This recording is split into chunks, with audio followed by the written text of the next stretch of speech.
I think that's why I'm still alive today. And it just got worse and worse and worse.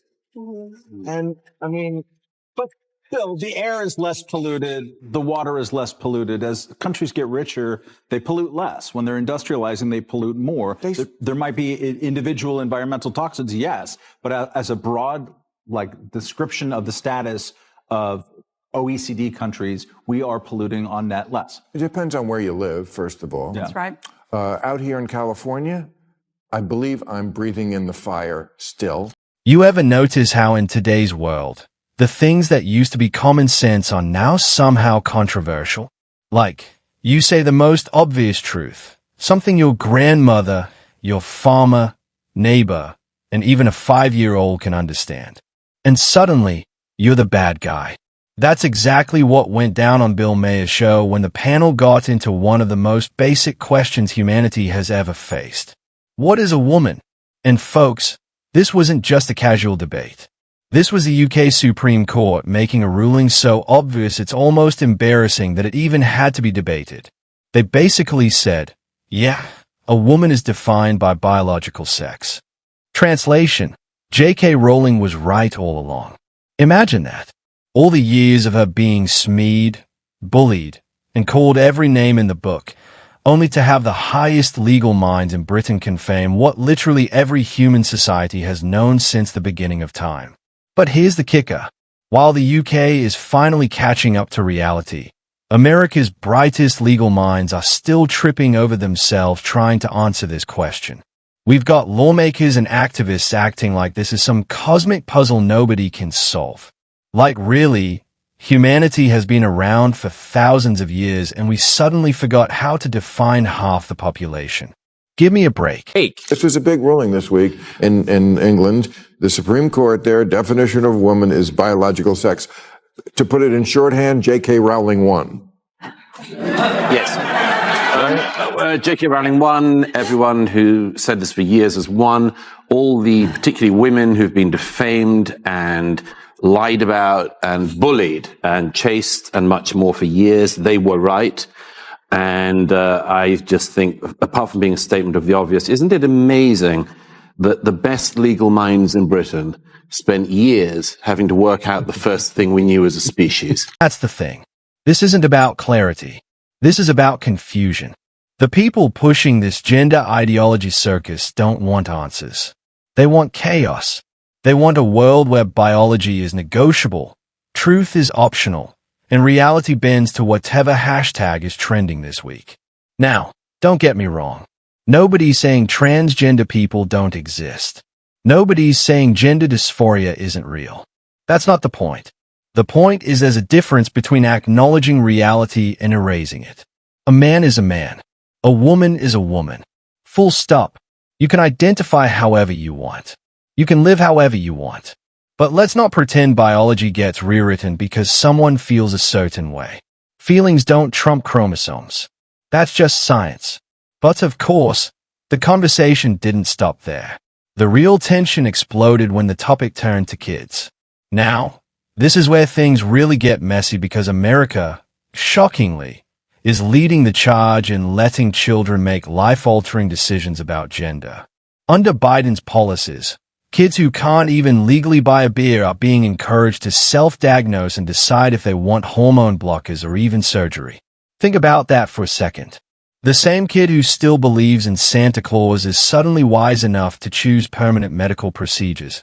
That's not compassion. That's insanity. But just to be clear, we're not saying there's not such a thing as trans, right? We're not saying there's not such a thing as someone who is, quote unquote, born in the wrong body. I don't think people get born in the wrong body now. Oh, I do. I do. Yeah. I mean, I think there's a default setting for humans. Yeah. Like, we should acknowledge that. It's not just every time there's a baby, ooh, who knows what it is. That's crazy. But there are... Beyond me, yeah. But there are variations. There are variations. Homosexuality. That's right. It's a continuum. And then, but it's how we handle that. That's right. I mean, I think we would agree that, children, and this is where America is now an outlier country. We're the only country that went full, and I guess Trump is reversing it, but certainly under Biden, who went fully toward that. Like, we don't care what age, kids can self-diagnose themselves. I mean, that to me was going way too far. And the Democrats, they don't just support this. In some cases, they've tried to criminalize parents who dare to step in and say, "No, you're not doing this to my child." Wrap your head around that. A government threatening parents for protecting their kids. And yet, when Tina Smith tried to defend this nonsense on Maher's show, she flat out lied. She painted the Democratic Party as this neutral, hands-off group that totally respects parental rights. Yeah, right. We all know the record. We've seen the bills. We've seen the policies. Don't gaslight us. Now, to Maher's credit, he wasn't having it, and you could feel the temperature in the room rise. Maher lit into the hypocrisy, pointing out exactly what so many Americans are already thinking, that this agenda has gone way too far and it's alienating normal voters who just want sanity restored. Nobody just comes back to the sensible center. Yeah, I mean, to me, the sensible center is that, like, you respect people, you trust parents, you let parents figure out what to do with their kids, and you don't need a bunch of politicians in Washington. I think that is not the Democratic position, at least here in California. Well, that's my position. I'm good.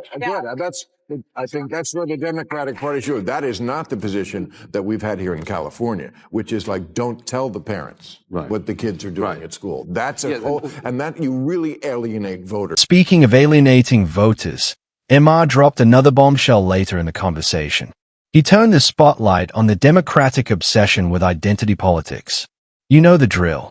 Race, gender, sexuality. Slice and dice the population into neat little boxes, then pander to each group like they're checking items off a political shopping list. And sure, that strategy worked for a while. Barack Obama wrote it straight into the White House. But guess what? That playbook is outdated. America has changed. We're not living in 2008 anymore. Interracial marriages are at an all-time high. Multiracial identity is exploding. And regular voters are sick of being reduced to skin color or pronouns. They don't want to be treated like demographics. They want to be treated like individuals. But the Democrats are still playing the same tired tune, and it's costing them big time. And Maher, who's no conservative, by the way, made it brutally clear this strategy isn't just lazy, it's political suicide. The more the DNC leans into racial pandering and identity politics, the more they drive voters away. People want solutions, not slogans. They want leaders, not lectures. And if Democrats don't adapt, irrelevance is waiting right around the corner. Even if you like identity politics, this kind of thing is antiquated. From 2010 to 2020, the number of people identifying as multiracial in America went up 276%. 1 in 5 newlyweds now are in an interracial marriage. And that number goes up to 100% in ads for Subaru.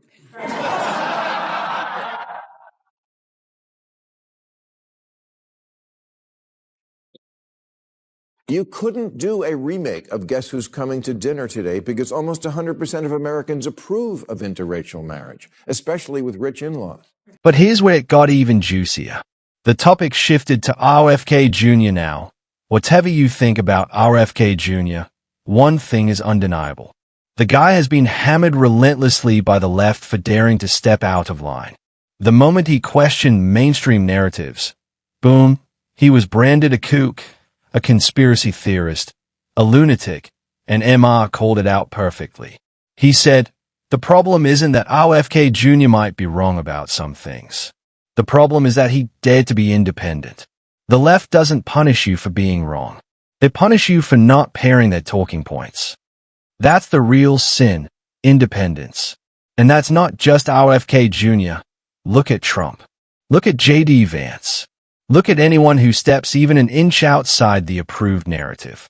The smear machine turns on full blast. They don't debate you. They destroy you. That's the playbook.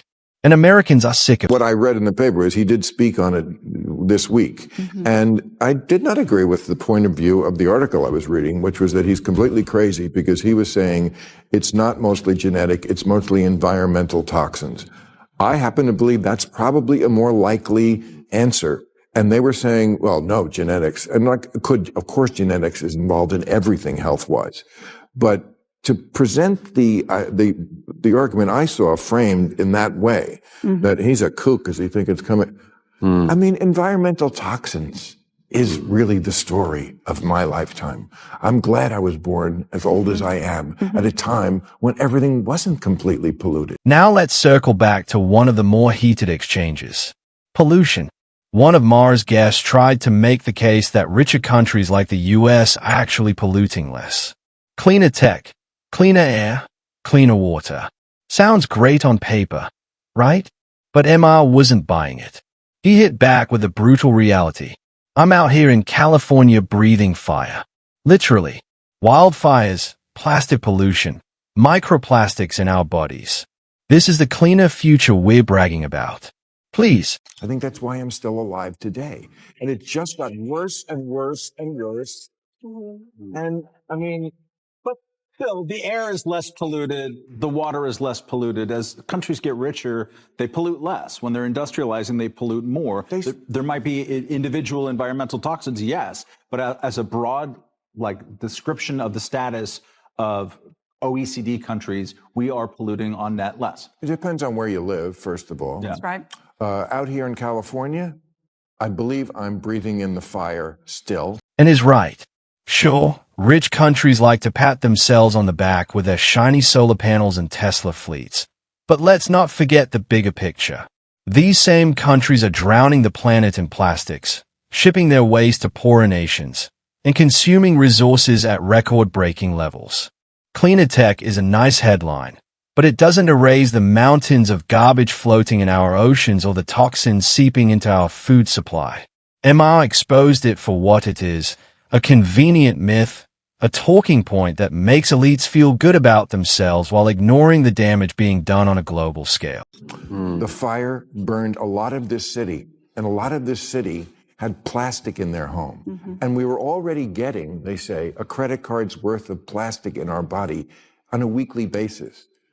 So I don't know what you're talking about, like it's better than it used to be. I'm talking about I can see the mountains from Long Beach, which I couldn't growing up. I mean, we pass rules, we do cleaner tech over time, and all rich countries do this. It is a process.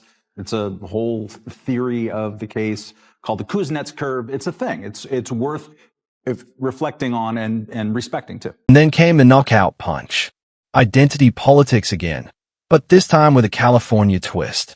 Did you know California now has not just Amber Alerts for missing kids, but ebony alerts for black children and feather alerts for Native American children? Yeah, because apparently skin color determines how we should look for missing kids now. That's not progress. That's segregation with a woke coat of paint. And Maher ripped it to shreds. He basically said, this is ridiculous. Voters see through it and the numbers prove it. Multiracial identities are skyrocketing. Interracial marriages are the norm. America is becoming more diverse than ever. But instead of embracing that reality, Democrats are doubling down on old-school pandering. And it's backfiring. I do give a shit who wins the next election. And outdated racial pandering is one reason Democrats lose elections. When Chuck Schumer and Nancy Pelosi put on kente cloth, I don't think it earned them one vote for their powerful emotional ties to Ghana. Here in California, we're now segregating kidnapping. Really. California doesn't just have Amber Alerts for missing children. We have ebony alerts for black children and feather alerts for Native American kids. What is that? We look for them by listening on the ground?